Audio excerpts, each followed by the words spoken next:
So we're now seeing the beginning of what's been called the third industrial revolution, driven by the web and also by ever and ever cheaper access to digital fabrication tools like 3D printers and CNC machines.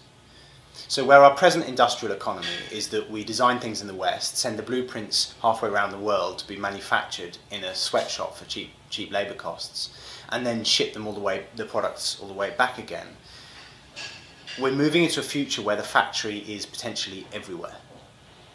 Where if you want something, you no longer necessarily have to buy it, but you can actually download it, adapt it, and print it at home or in your community. As the economist John Maynard Keynes said, it's easier to ship recipes than cakes and biscuits. Obviously, like all industrial revolutions, that's hugely disruptive, socially, economically, and politically. Suddenly your recipes, your intellectual property, become simultaneously the most valuable thing in the world, but also paradoxically they want to be free and open and shared. If the factory is everywhere, the design team is everyone. One size no longer fits all. It gives us the opportunity to do for design what Wikipedia does for knowledge, what Linux does for software, to open it up. And we were fascinated by what that might mean for architecture and cities. At its core, WikiHouse is a community library of 3D models which are shared under a Creative Commons license, and they have a common set of design principles and a common set of design standards. And the aim is to make it possible for anybody to take one of those files and download them. And at the moment we use SketchUp because it's free and it's dead easy to use. And they can use the WikiHouse plugin from that model and those files and that information to generate a set of cutting files from which you can effectively print out a kit of parts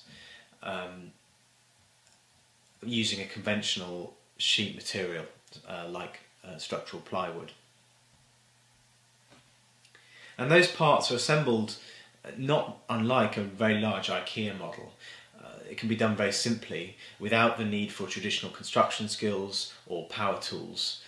It's done using wedge and peg connections, using mallets which themselves are part of the printed kit. And then the lightweight frames are lifted into place, not unlike the traditional barn raising. And a team of 2 or 3 people can complete a small house structure in about a day. And what you end up with is the basic chassis of a house, onto which can then be applied things like windows or wiring services, insulation and skin. Either generic or local solutions with materials you have available, or themselves, those could be quite open, digitally manufactured items. And of course the house you end up with isn't a static product, it's a kind of factory. It has the capability within itself to make new parts for itself, or even to make other houses. So we can begin to see the ghost of a fully open urban development model. That's a way off. We're still in the early stages of experimenting. A few prototypes have been built around the world, and the amazing thing is that there are now a community of teams all over the place who have begun to take the system, adapt it, tinker with it and improve it slightly, from Yorkshire to Christchurch in New Zealand.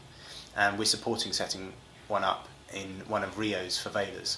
WikiHouse is only a small answer, but it's a bloody huge question. Globally right now, the fastest growing cities aren't skyscraper cities, they're favelas, self-made cities. So if we're serious about tackling issues like climate change, urbanisation, global health, then architecture's traditional business model isn't going to do it, because it's beyond the reach of 98 or 99% of the world's population. As Robert Neuwirth says, there isn't a state or a bank or a developer or an aid agency who's going to be able to do it if we're all just treated as consumers. What we need to be doing is building tools and infrastructure for the social economy, which is the long tail of people who build one house for themselves, to make it radically easier to produce healthy, sustainable buildings, even without professionals.